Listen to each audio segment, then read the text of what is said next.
Assalomu alaykum. Menga bitta kofe iltimos. Xayrli kun. Braziliya, Misr. Yo'q, unchalik emas. Men o'zbekman. Men turkka o'xshatishadi prosta. Ha yo'q, men kofe donalari haqida gapiryapman. Biz Braziliya yoki Misrdan olib keltiramiz. Sizga qaysi biri? Mayli, Misrnikidan bo'la qolsin. Ismingiz nima? Kechirasiz, men tanishmayman. Men uylanganman. Yo'q, siz meni noto'g'ri tushundingiz. Shunchaki stakanga ismingizni yozish uchun so'radim. Mayli, Sardor deb yoza qoling. Nimani ma'qul ko'rasiz? Lunga, flat white yoki macchiato? Yo'q, qo'yavering. Men faqat kofe ichaman. Siz tushunmadingiz. Kofe turlarini sanadim. Sizga qaysi biri? Shunchaki sut va shakarli kofe qilib bering. Americano. Yo'q, men o'zbekman. Bu siz meni eshitmayapsiz shekilli, a? Yo'q, bu kofe turi Americano.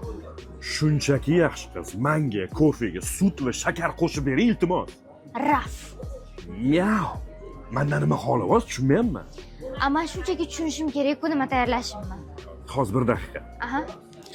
Xullas, mana un momento kofesi. Mashinga qaynagan suv qo'shib tayyorlab bering bo'ldi. Va qaynagan suvni ish pulligini ham ayting.